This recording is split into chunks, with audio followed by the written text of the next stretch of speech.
শুটকি ভর্তা তো কতভাবেই খেয়েছেন, কিন্তু শুটকি মাছের এই ঝুরা ভর্তাটা যদি একবার খান তাহলে স্বাদ মুখে লেগে থাকবে। আসসালামু আলাইকুম, আজকে আরেকটি নতুন রেসিপি নিয়ে চলে এসেছি। আমি রেসিপি বাজ বাই মুক্তা চ্যানেলে থেকে নতুন আরেকটি ভিডিও নিয়ে চলে আসলাম। তো আজকে আপনাদের চিংড়ি শুটকির ভর্তা করে দেখাবো, এটাকে ঝুরা ভর্তা বলে। তো ঝুরা ভর্তা করার জন্য একটা কড়াইতে 4-5টা শুকনো মরিচ আমি ভালো করে ভেজে নিয়েছি।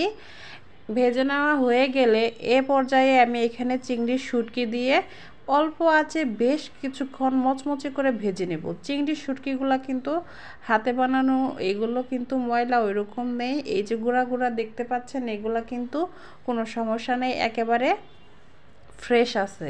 তো আমার ভিডিওটি যদি ভালো লেগে থাকে অবশ্যই লাইক কমেন্ট শেয়ার করে সবাই পাশে থাকবেন, আর আমার চ্যানেলটি সাবস্ক্রাইব করে বেল আইকনটি অন করে রাখবেন।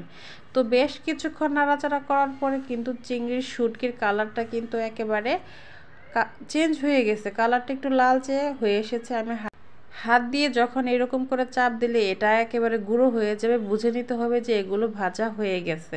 একেবারে মচমচে করে এটা ভেজে নিতে হবে। তো এখন আমি এটাকে শিলপাটায় বেটে নেব।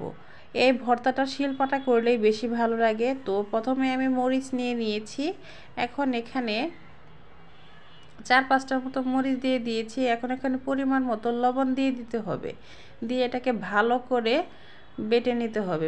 মরিচটা যত গুঁড়ো করা যায় ততই বেশ ভালো হয়। তো আমি বেশ কয়েকবার কিন্তু মরিচটাকে বেটে গুঁড়ো করে নিচ্ছি। আপনারা চাইলে ব্লেন্ডারেও কিন্তু ভর্তাটা করতে পারেন, তবে পাটায় বাটা ভর্তার কিন্তু স্বাদই অন্যরকম হয়। মরিচটা কিন্তু আমি ভালো করে পিষে নিয়েছি। এখন এই পর্যায়ে আমি ভাজা চিংড়ির শুটকিগুলো কিন্তু দিয়ে দেব। এখন এটাকেও এই মরিচের সাথে ভালো করে মিশিয়ে বেটে নিচ্ছি। এই ভর্তাটা কিন্তু একেবারে সহজ, যে কেউ কিন্তু এই ভর্তাটা করতে পারবেন। বোয়া ভাত বলেন, খুদের ভাত বলেন, গরম ভাত, যে কোনোভাবেই কিন্তু এই ভর্তাটা খেতে খুবই ভালো লাগে। তো আমি কিন্তু দেখেন একটা বাটা দেওয়ার পরেই কিন্তু চিংড়ি মাছগুলো একেবারে গুঁড়ো গুঁড়ো হয়ে গিয়েছে। এটাকে আর বাটতে হবে না, এইভাবে বাটলেই হবে। এখন একটা ছোট পেঁয়াজ নিয়ে নিচ্ছি। অনেকে এটাকে পেঁয়াজ না দিয়েও খায়, কিন্তু আমার কাছে পেঁয়াজের ফ্লেভারটা ভালো লাগে, ভর্তা একটু পেঁয়াজ না হলে হয় না। তো আমি একটা হালকা করে পেঁয়াজ দিয়ে দিচ্ছি। এটাকে একটু থেতো করে নিচ্ছি আর কি, একেবারে পিষতে হবে না।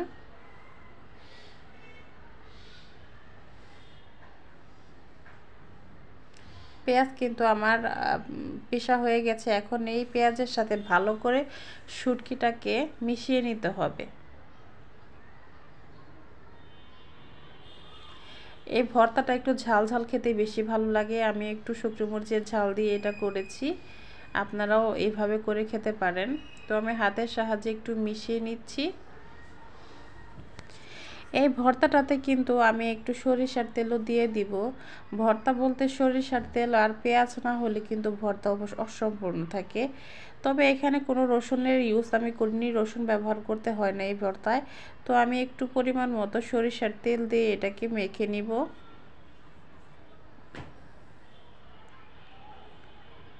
আমার ভর্তা কিন্তু এখন রেডি হয়েই গেছে। আমার রেসিপিটি কেমন লাগলো অবশ্যই সবাই কমেন্টস বক্সে জানাতে ভুলবেন না। আর এভাবে ভর্তা খেলে কিন্তু আপনার মুখের স্বাদ ফিরে আসবে। তো ভর্তা কিন্তু রেডি হয়ে গেছে, দেখতেই পাচ্ছেন কালারটা কিন্তু অনেক সুন্দর এসেছে। এই ভর্তাটা গরম ভাতের সাথে বেশ জমে যায়। দেখেন কত ঝুরঝুরে হয়েছে।